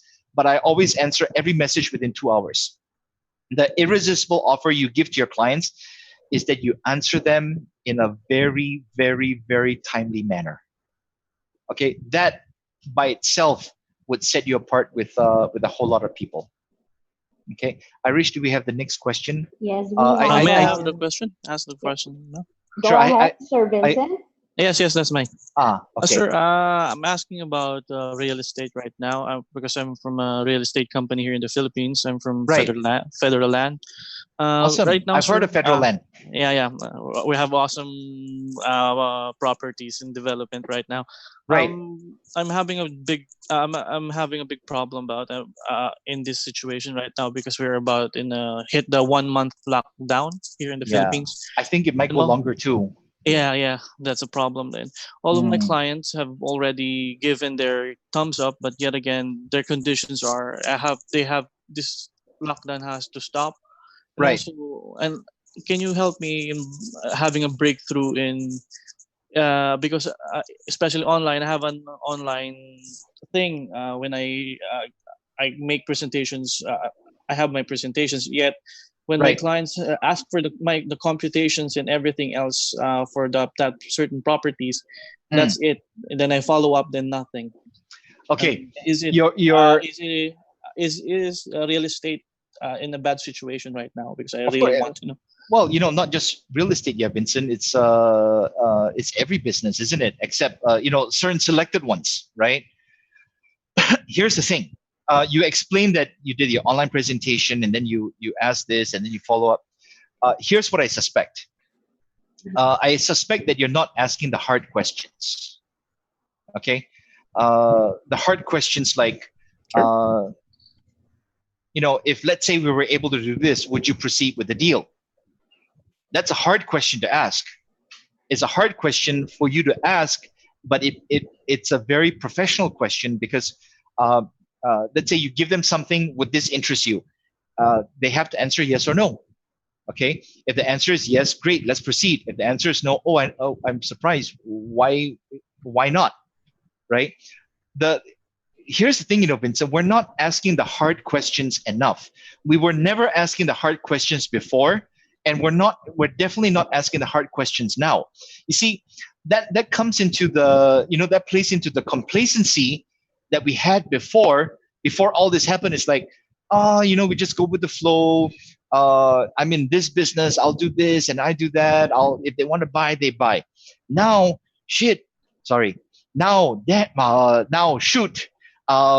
we have to get them to buy. But is it beneficial to them or is it beneficial to me? That's the question that we got to tackle, right? So your situation is quite unique because you have inventory that cannot move anywhere. All right. The commitment and investment is a larger amount. It's not like you can give like half price unless the developer does, right? So you have a lot of limitations. We're working with some real estate agents here in Malaysia, and they're making some closings. What I would suggest, Vincent, is that you click the link and make an appointment, and then we can have that discussion. I can share with you additional ideas. But here's the thing: buyers will always be buying, sellers will always be selling. Okay, I would suspect that the people you're talking to were people that you were talking to before this situation happened. I might be wrong, but I suspect that it's people that you were talking to before, and you're trying to get them further along in the process, but you're not talking to a whole lot of new prospects right now. Would that be a somewhat accurate assumption? Did we lose Vincent? I think so. Okay, that's fine. So anyway, Irish, we're recording this, right? So they can play it later on. Okay. Yeah. Okay. The Irish, the next question from Frank. I don't know if we should answer that. Okay. Before we move on to our next Zoom live question, I have an FB live question here from Miss Okay. Miguel. How can Uh-huh. leisure business cope up after this situation? Leisure business.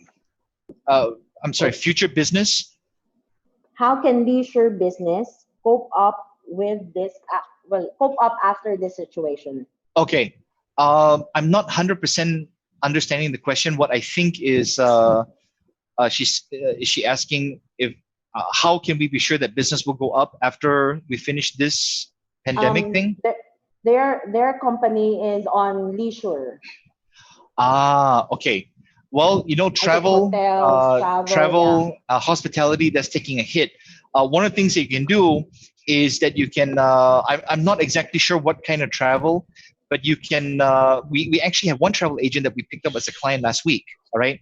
So what we're doing is we're pre-selling packages, not for international to come in, but for more for domestic, because domestic travel and tourism will pick up quicker than international. Okay. I would focus more on domestic tourism. You know, there's I mean, you guys have beautiful beaches, right? You know, wonderful sites. Travel and tourism, I would pre-sell packages right now. Make it a very irresistible offer. Don't collect 100% upfront. Collect like a deposit to capture in the client, and then you know they pay later on, but they must pay a deposit. You know, come up with packages like that. Come up with packages that are more you know, concierge, like more personal. Okay, personal service. Okay, I hope that will help the lady out. Okay, for a second Zoom live question, Ms. Sure. Izel. Go ahead, you can ask your question now. Ms. Izel. Okay, while we're fixing the connection, I have a question here from our FB live viewer. Sure. Bertomer Taksan. How can we make leads management where the data privacy is prevailing here in the Philippines? Okay, so I've heard that kind of question for maybe about 15 years. The US first came out with the data privacy and all that stuff, right? What it really means is, okay, first here's the thing. We need to know if you're in B2B or B2C. B2B, of course, business to business, or you're in a business to consumer, business to personal. Okay, if you're in B2B, that shouldn't be an issue at all, right?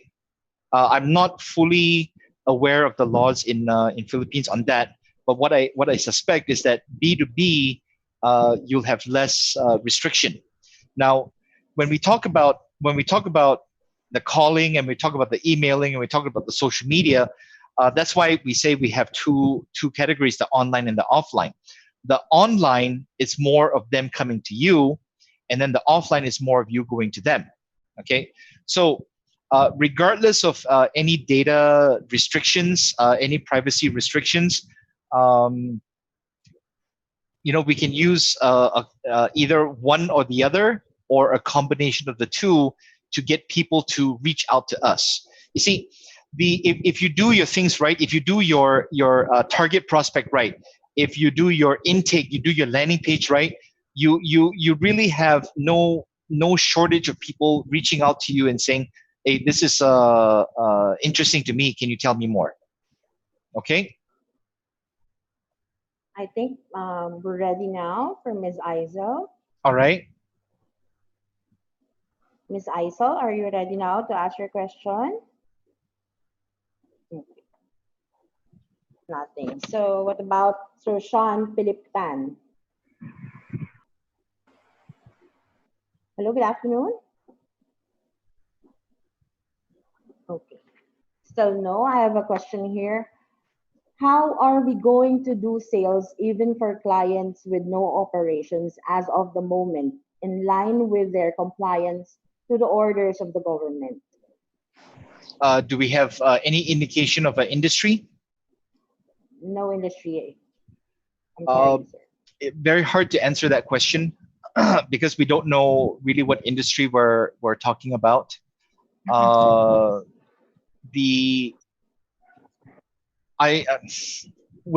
we call companies here, okay, during these couple of weeks, what we found is that okay, because your thinking is that most companies are going to have the like landline, right? So even if you go to a website and you call the landline, but nobody answers the phone because nobody's there because it's lockdown, correct? But what we also find is that we can search for, one of the things that we teach also is how to find the decision makers when we do prospecting. That's actually one of the topics on our 7 skills, the webinar series. So that was interesting, yeah. So we'll actually teach you how to reach out to these people, whether by email or by phone or by mobile. A lot of companies have a mobile number that's listed. Chris, sorry to interrupt, but I think they're on auto industry, automotive. Okay, automotive as in parts, service, or selling cars? Cars. Selling cars? Okay, so the selling cars, well, one it also depends whether it's a basic car or luxury car, whether it's used or new. Okay, in general, what we can answer is this. Right now, there's a feeling that cars are not that important, right? However, we come back to buyers will buy and sellers will sell. What we got to do is we got to find out the people that are wanting to buy the cars. Now, the question that we answered for, I think Marianne and a couple of the others, the merchandising, personal service, giving great value, that doesn't change. The reason we never did all that before is because we thought we didn't have to. Okay, and now we don't know what to do because we never had that habit. We have to go into a mode of either you hit something more for the masses and you make the price lower, or you hit something that you give personal service and you get the quality prospects and clients. Okay. Okay. For our next Zoom live question, can we Sure. ask for Sean Philip Tan? You may now ask your question. Hello, Sean. Hi, hello, ma'am. There you go. You can now ask your question. I was also planning to ask the same question about how about the automotive industry? I see. Because in our situation right now, most of our clients think that really cars are not a necessity in this time. It's quite difficult. Well, here's the thing. So I'm assuming that Sean, you sell cars. Is that right? Yes, sir. New, used, new or used, secondhand. A brand new vehicle, sir. Brand new. Okay. Is it okay to ask which model or which manufacturer? What brand? From a Suzuki vehicle, sir. Okay. Suzuki is more of the low to mid range, Yes, right? So yes, sir. what you got to do is, you see, you cannot like, oh yeah, it's not a luxury vehicle. That's a fact. No insult intended. All right. Yes, sir. So the one of the ways, I don't know which banks you work with, or whether there's anything in place for that. One of the quickest ways out of recession, and please understand, I'm not an expert on finance or economics, yeah, but one of the quickest ways of getting out of recession is to ease the borrowing, right? So what I would do is I maybe have a chat with some of the banks that y'all use and find out what's the criteria that they would be using. See whether you can go when you go longer loan, which is not really advisable, but if you go on a longer loan, the payments go down, right? Yes, So sir. maybe you can have a conversation on that. Maybe you can maybe your dealership can offer like free oil change for 3 months, 6 months. What give extra benefits, give extra value. You see, we don't do things like that. We don't do things now. We cannot think of things like to do now because before we never did it. You see, Yes. that comes back to the complacency that we all have. Not just you, Sean, not just Marianne or me or Irish or whoever. Not saying you're complacent, you're Irish, okay? But we're in a situation where we're put in right now that we have to do these things, but we don't know how to do it. We can't think of it because we never did it before. So you have to get creative. If let's say someone wants to come and see a car, you go pick them up. They say, I don't know if this will fit in my driveway. You bring the car there and you let them see if it fits in the driveway. Yes. You have to give personal service, Sean. Yeah? I see. Thank you. Thank you very much, sir. I'm glad that you answered my question. Awesome. Thank you. Thank you, Sean. Awesome. Okay, Thank you. from our FB Live viewer, from Christine Flores. Hello, Christine. How to pre-qualify prospects without offending them? Questions such as salaries, civil status, and in real estate industry. Okay. Okay. You don't say. Okay, I'll try with you, Irish. Don't answer, yeah. Okay. Irish, are you married? Okay. You will feel like, hey, why are you asking me that question, right? Mm-hmm. So how about this? Hey, Irish, how long have you been married? Quite some time. Okay, that one you can answer. You see, now you're not asking, are you married or not? Now you're asking, how long have you been married? And then they will say, oh, I'm not married. Then, oh, okay. Oh, I've been married for quite some time. So did you get the answer that you need?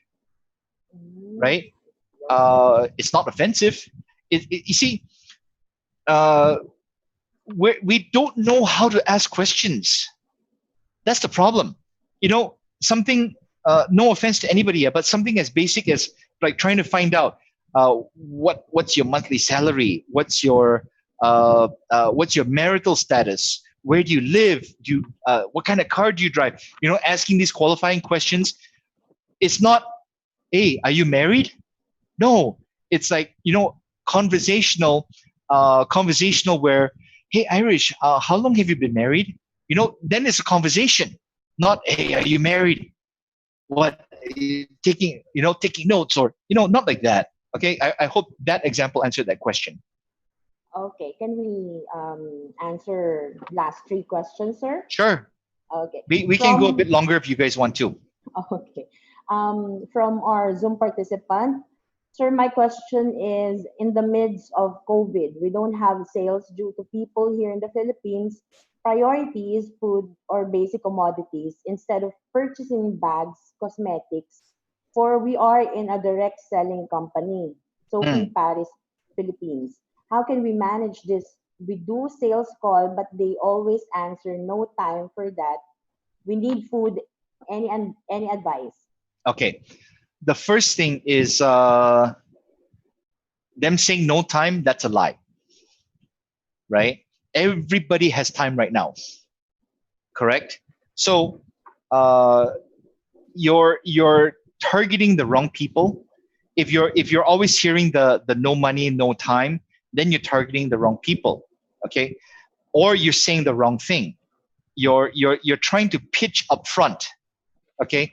You see, in MLM, direct sales, there's always this mentality where, hey, can I invite you out for coffee? And then you pitch them, or insurance, the same thing, right? People that you never see for a long time. Hey, can I invite you for coffee? Oh, okay. And then, oh yeah, by the way, I'm doing insurance. Then we know it's coffee with an insurance pitch. Okay, so you want to ask those questions up front. Okay, I don't know exactly what the product or service is, but I'll mention this. Okay, maybe we twist it. Okay, we know we're gonna get the no money, right? Hey, let me ask you a question. With the pandemic and the lockdown, we all don't have enough money, right? Of course, the answer is yes. Do you want that to change? Yes. If I were to show you something that could possibly change that and get you extra money so that you will never face this situation again, would you want to have a conversation about it? That's how you change. That's how you change and qualify them. Okay. If they say, no, I'm not interested, then no matter what you say, they're not going to be interested. Okay. To get that word track, please request for the recording so that you can hear that. You see, ladies and gentlemen, you have to change your question. You have to change your questions, not to, hey, I got this thing. It's very good for you. You can make money. That's what most of y'all are saying. Change the question to, are you tired of having no money? Yes. Do you see how important money is during times like this? Yes. Do you want this to go away? Yes. Okay, I got this for you. Let me share it with you, and then you take it from there. Okay. Okay. We have Miss Kim Noble for Zoom live question. Miss Kim, you may now ask your question. Oh, Sir Kim, sorry. Go ahead. Please unmute your audio. Yeah. Can you hear me? Yeah. Yes, it's clear now. Yeah, I would just like to ask, since most of us were doing online, right. We would like to ask if Chris, do you have any more in-depth online marketing classes? Yes. What you can do is you schedule the appointment with me, and I'll show you the options that we have. Yeah. But the second question would be, do you have any FB more in-depth of a FB marketing or FB marketing class? To answer now? No. I mean for us to subscribe. Oh yeah, of course. What we'll do is any of the links that you click, if you get in touch with us, we'll send out other information as well, because the whole foundation of how we're gonna make it through is we have to get online. Okay. Okay. And then when you say online, what does going online really mean? Does anybody know? What does going online mean? You have e-commerce, you have Facebook, you have LinkedIn, you have YouTube. Yeah. Do you do a store? Do you what do you do? So it really depends on the product or the service or what your industry is. What we should do, like I said, if you click any of the links, I think it's in the chat now. If you click in any of the links and you get in touch with me, I'll send you all the info. And then one of the things I got to tell everybody is that when we do things, it's not so much like, we teach. I'm telling you that we're actually doing those things right now. We are doing those things. The clients and students that we have are doing those exact same things, and they're doing very okay. And I want you to do okay. I really want you to do okay. Thanks for that, Chris. You're welcome. Okay. Next question from FB Live viewer from Donna Sure. Malte. I'm in the pharma industry. Can you teach me how can we generate sales from doctors if doctors don't have clinic? Then where are the doctors if they don't have clinic? As far as I know, there's only 2 places doctors are at, or 3: the clinic, the hospital, the golf course. Right? So, okay, but I don't fully understand that. Maybe they can ask a follow-up question, because if they don't have clinics, then where would they be? But right now you have to think of this.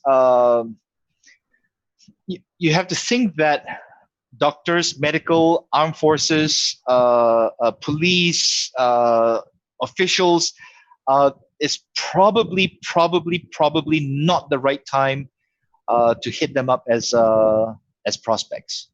I mean, shit. Sorry, I think they got more things on their mind than anything else. Okay.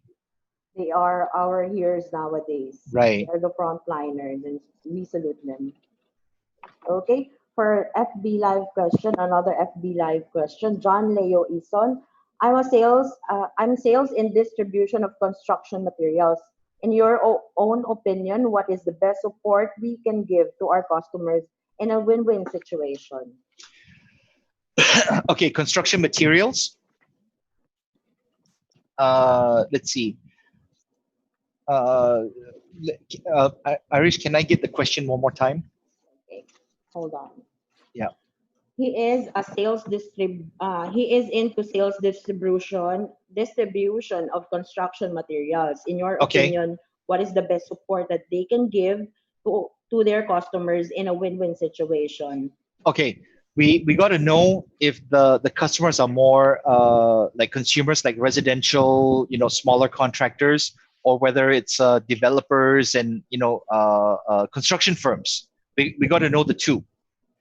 So what I'll do is I'll answer both as best that I can. All right. So for the smaller ones, you got to find out what's important to them. Actually, for both, you got to find out what's important to them. But especially for the smaller ones, what is the best way to find out what is important to a prospect or a client? The best way to find out is to ask them. Not, hey, what's important to you? Okay, but it could be as simple as that. It could be like, let's say you have a conversation with your clients or your prospects. I've been supplying this XYZ to you for a number of years, and right now we're all in a tough situation. I want you to continue being a client for me. In order for you to continue being a client for me, what is the most important thing that you would look at to continue this relationship? That's a hard question, right? So, but you got to ask that. Okay. Okay, for the last question, Sir Chris, we have Antonio Aniceto. Okay. Go ahead, Sir Antonio. Sir Antonio, you can now ask your question. I think we lost the connection. Anyways, okay. This is it. Thank you so much. It was a wonderful learning session. Awesome. It was really a jam-packed, actually. Thank you, and hope to see you soon, sir. Okay, all right. Everybody take care. Thank you so much. Thank you. So before we end our session, our e-learning session rather, we would like to acknowledge some of our win-win partners.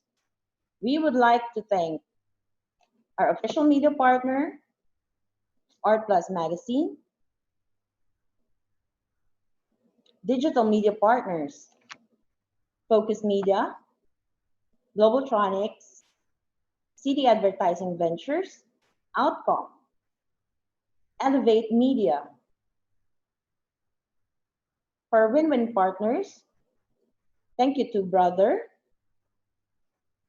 Faber-Castell, Glutacy, Moringa O2, KFC, Mr. Donut, Tokyo, Lotus Biscoff. Don't forget to like us on Facebook. It's Ariva Academy Philippines Inc. Facebook page. Please scan this QR code so you can be directed to our Facebook page. So don't forget to like us. Please subscribe to our YouTube channel. You can watch the replays of our webinars and of course today's webinar and get unlimited access on our YouTube channel. Please check the link below. For our upcoming online learning sessions, kindly register tomorrow. This will be tomorrow. KonMari method, declutter your space, spark joy in your life. This will be discussed by Ms. Renalyn Tan Castillejos. on social security system members assistance on COVID-19 impact. This will be on Thursday, this coming Thursday, so don't forget to register. April 16, we have invited Mr. Jomer C. Gonzalez. And on Friday, I'm very excited. We have invited Ms. Abigail Arenas de Leon, a certified image expert and an Ariva partner speaker. She will be discussing the dynamics of working from home, develop professionalism while working virtually. Next, communication and relationships, building in times of crisis. This will be on Saturday, this coming Saturday, April 18, 3 to 4:30 p.m. This will be discussed by Mr. Ekon Malig. And we have invited as well a US certified neuroscience coach, Coach Ben Ampil, better decision making and understanding the global reactions to COVID-19 using neuroscience. So interesting. So this will be on Monday, April 20. And of course, we have invited Mr. Chinky Tan, manage money in a crisis, strategies to manage your money better. This will be on Saturday, April 25. And of course, we would like to invite you in another learning event from our partner, Mr. Paulo Tibig. He will be discussing work mode mindset, leadership lessons employees can learn at this time of crisis. This will be on April 16, 10 a.m. For further details, please visit his Facebook page at Paulo Tibig. And of course, this is our upcoming HR Virtual Summit PH 2020. So for further details, please visit our website www.ariva.com.ph or please check our FB page, Ariva Academy Philippines Inc.